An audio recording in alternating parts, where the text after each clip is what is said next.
अध्यक्ष महोदय, ये जो नए नए लोग इधर से उधर खिसक गए हैं, या ना बोले तो अच्छा ही है। एक मिनट रह चुके हैं। एक मिनट अध्यक्ष महोदय, पर अध्यक्ष महोदय, मेरा ये आग्रह है अखिलेश ये अध्यक्ष महोदय ये कुछ जानते नहीं है। अध्यक्ष महोदय, माननीय सदस्य कुछ जानते नहीं है। ये ना पढ़े लिखे हैं, ना कुछ जानकारी रखते हैं। ये मैं ये कह रहा हूँ, मैं ये बात इसलिए कह रहा हूँ, ये अनपढ़ इसलिए हैं।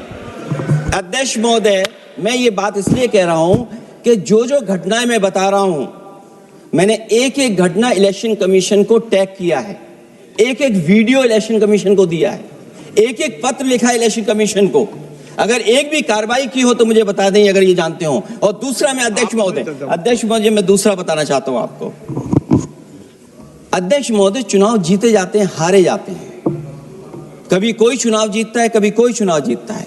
एक समय था जब हम लोग कांग्रेस पार्टी से लड़ते थे, और एक समय आ गया कि जब हम आपसे लड़ रहे हैं। चुनाव कभी ये जीतते हैं, कभी वो जीतते हैं, कभी मैं जीतता हूं। एक समय था अध्यक्ष महोदय, मैं 5 लोकसभा का सांसद था यहाँ। इस बार हम लोग भारतीय जनता पार्टी को दूसरे नंबर करके सबसे 1 नंबर पे समाजवादी पार्टी आई।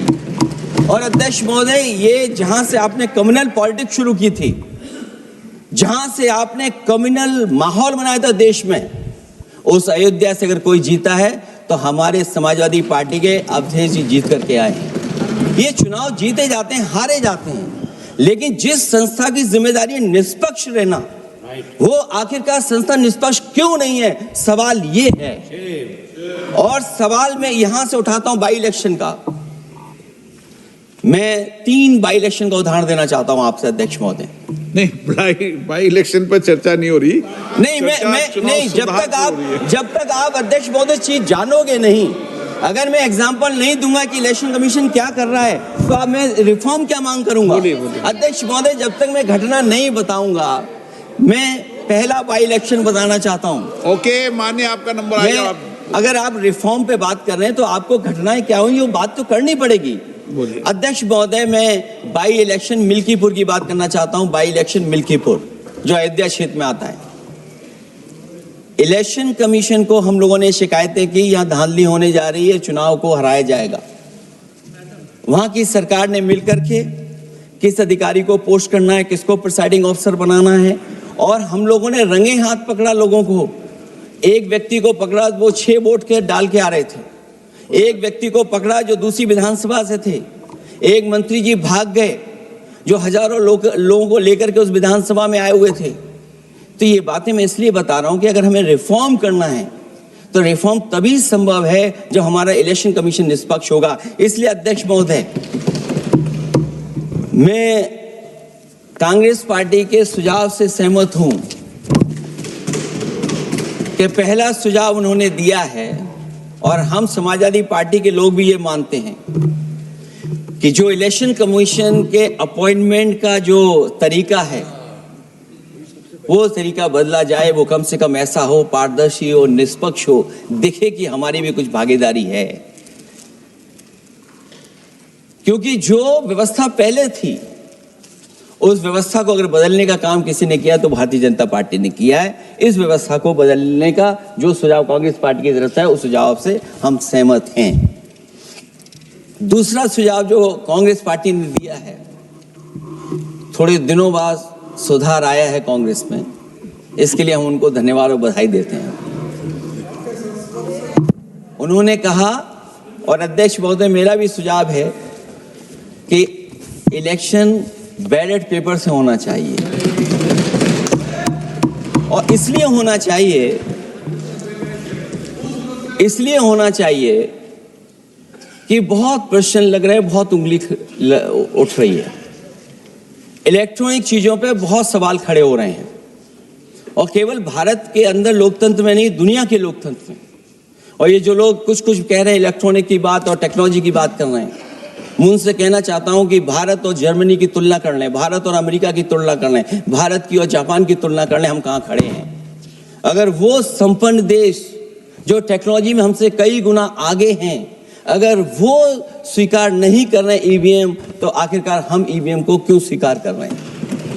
अगर उन देशों में लोकतंत्र है और बैलेट से वोट पड़ रहा है तो यहाँ पर भी बैलेट से वोट पड़ना चाहिए। और जो मेरी जानकारी जहाँ तक पहुँचती और जानकारी है मुझे, वो जानकारी ये कहती है कि जर्मनी में अगर आप ईवीएम से वोट डालेंगे तो वो अनकॉन्स्टिट्यूशनल माना जाएगा। सोचो, जर्मनी जैसा देश बैलेट पेपर से वोट डलवा रहा है, तो आखिर भारत जैसा देश हम बैलेट पे क्यों नहीं जा रहे हैं? जो रिफॉर्म की बात आई है, सबसे पहला सवाल यही है कि रिफॉर्म का मतलब क्या होता है। जब कोई चीज अपने मूल रूप स्वरूप में होती है तो उसे फॉर्म कहते हैं। जो वो मूल फॉर्म को खो बैठती है तो डिफॉर्म हो जाती है, और फिर उसी मूल फॉर्म में ले जाने का जो प्रयास होता है वो रिफॉर्म कहलाया जाता है। अध्यक्ष महोदय, सवाल ये भी है कि रिफॉर्म की जरूरत क्यों पड़ी, हमारी चुनावी प्रक्रिया खराब क्यों हुई, उसे खराब किसने किया? किसी भी चीज के खराब होने के दो कारण होते हैं। एक ये कि उसे बाहरी लोगों ने खराब किया, और एक ये कि उसके अंदर से ही किसी ने खराब किया या किसी ने अपने स्वार्थ के लिए करवाया। तो अध्यक्ष महोदय, आज ये अजीब हालत है कि बाहर से ज्यादा चुनावी प्रक्रिया अंदर से खराब हुई है। और ये उदाहरण इसलिए मैं देना चाहता था बाई इलेक्शंस के और लोकसभा के इलेक्शन का, क्योंकि जिस तरह की शिकायतें की गई थी अध्यक्ष महोदय, एक भी शिकायत पे कार्रवाई नहीं हुई। एक और मैं उदाहरण देना चाहता हूं,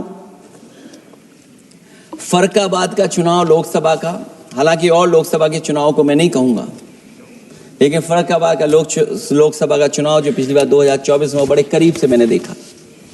वहां के जिलाधिकारी, वहां का पुलिस का प्रशासन पूरे दिन लाठी चलाता रहा, और कभी लाइट जाती थी, कभी लाइट आती थी। जब हम लोगों ने जानकारी करने की कोशिश की कि आखिरकार क्यों हो रहा है, तो पता लगा कि उन्हें रिजल्ट बदलना है। तो उत्तर प्रदेश का इस तरह एक रिजल्ट नहीं बदला गया, कई जगह रिजल्ट बदला गया। हम इलेक्शन कमीशन के सामने खड़े रह गए कि इलेक्शन कमीशन को बताते रहे कि धांधली हो रही है, लेकिन इलेक्शन कमीशन ने कोई सुनवाई नहीं की। ये केवल लोकसभा में नहीं, मैं फिर लौट करके आता हूं, जितने भी बाई इलेक्शन हुए हैं वहां पर वोट चोरी अध्यक्ष नहीं हुई, वोट डकैती हुई है। और मैं फिर कहता हूं, जहां जहां आप लोग जीते हो बाई इलेक्शन में, अभी 27 भी आने वाला है, अगर एक भी लोग वो जो विधानसभा आप जीत करके दिखा देना, मैं on the floor of house कह रहा हूं अध्यक्ष महोदय, अगर निष्पक्ष चुनाव होगा तो एक भी भारतीय जनता पार्टी वहां पर सीट नहीं जीतने वाली है। दूसरा कि जो समय समय पर पैसा आ जाता है अकाउंट में, ये लोकतंत्र को सबसे ज्यादा कमजोर कर रहा है। 10,000 बिहार में बांट दिए। अभी सुना है कि बहुत सारी महिलाओं ने कई जिलों में आंदोलन किया है, वो 10,000 के वादे से मुकर रहे हैं लोग। और मुझे याद है कि जिस समय उत्तर प्रदेश में मैं फ्री मोबाइल देने जा रहा था, कैबिनेट से मैंने पॉलिसी पास की थी, लेकिन यही बीजेपी के लोग चिल्ला चिल्ला करके उसको कह रहे थे कि चुनाव को इन्फ्लुएंस करने के लिए ये पॉलिसी लेकर के आए हैं, ये बांटने जा रहे हैं, और उसको रोक लगवाने का काम इलेक्शन कमीशन से किसी ने किया था, तो वो भारतीय जनता पार्टी थी। तो एक तरफ तो अपना पैसा दे रहे हैं आप, दूसरी तरफ कोई जनता के लिए अगर कोई पॉलिसी लेकर के आ रहा है उसको रोकना चाहते हैं। ये भेदभाव अगर किसी ने देखा है तो हम लोगों ने देखा है। फिर तीसरा, हम चाहते हैं कि मीडिया का जो रोल है चुनाव में, कुछ बात हम लोगों को समझ में नहीं आती। हमारे जो गरीब मतदाता हैं वो कभी कभी अध्यक्ष महोदय हमसे पूछते हैं कि आप तो टीवी पे आते हैं और चले जाते हैं, कुछ लोग टीवी पे आते हैं फिर जाते ही नहीं है, ये कारण क्या है?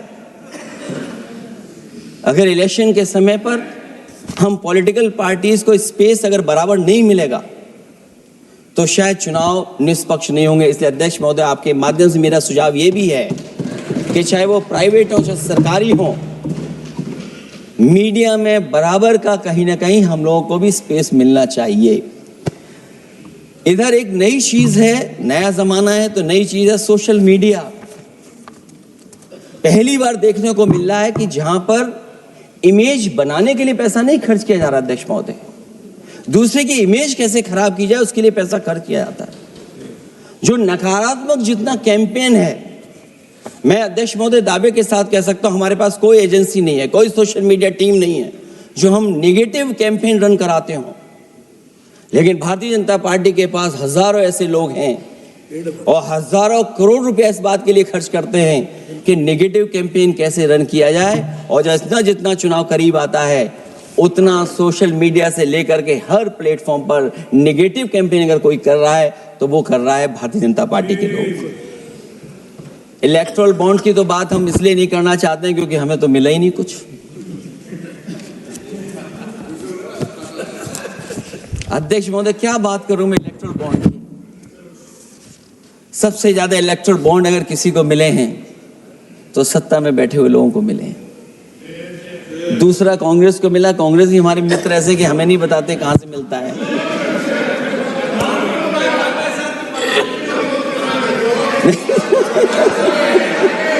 अध्यक्ष महोदय सबसे ज्यादा चुनावी खर्चा इनके पास, दूसरा खर्चा इनके पास। हम लोगों का भी तो कोई ख्याल रखे अध्यक्ष महोदय, वो आप बता देना। तो ये जो इलेक्ट्रॉन बॉन्ड वाला जो खेल है अध्यक्ष महोदय, ये तो दिखाई देने वाला खेल है। उसमें सोचिए कहां हम लोग टिकेंगे, कहां रीजनल पार्टीज टिकेंगी। इसलिए अगर ये तरीका चुनाव होगा, खर्चा कैसे कम हो, इस पे भी इलेक्शन कमीशन को सोचना चाहिए।